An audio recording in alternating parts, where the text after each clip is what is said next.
This is a computer that I've been wanting since it came out last year. When I saw this computer at the March 2022 Apple event, I really wanted one. But unfortunately, I didn't get one around the time when it came out, but now I have one. So starting off with the unboxing, the box is really nice. So first, I lifted up this lid, which the box comes open with, and it's a really nice unboxing experience. It comes apart just like the iMacs with this kind of mechanism type thing. And even though the M2 Pro Mac Minis came out last month, I think these are worse value, because to get the same computer as the Mac Studio with the same specs, it would be about $200 less, and the Mac Studio just makes more sense for that price.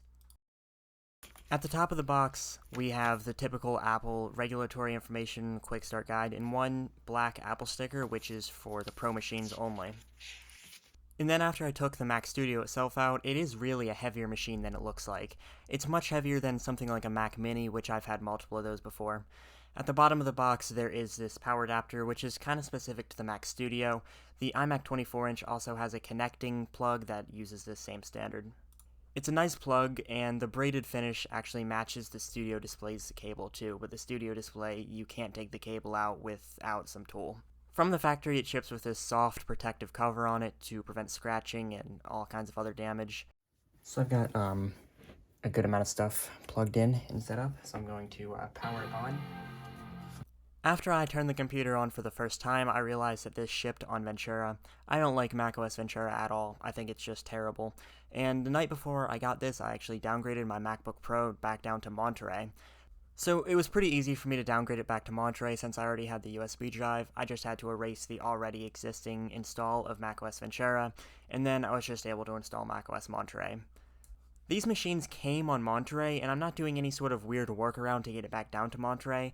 The entire OS was downloaded from Apple's website too, so I'm not doing anything wrong. And Apple will show you how to downgrade these, I'm pretty sure, so I'm definitely not doing anything to void the warranty by downgrading it.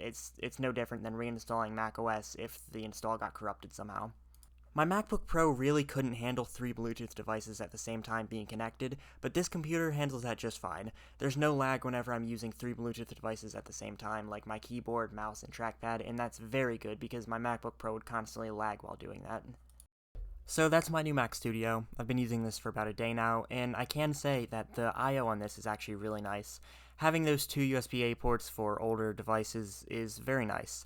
And having the 2 USB-C ports on the front is also really nice because now I can plug in like a phone or something, or if I ever have to plug in an SD card, I can do that pretty easily.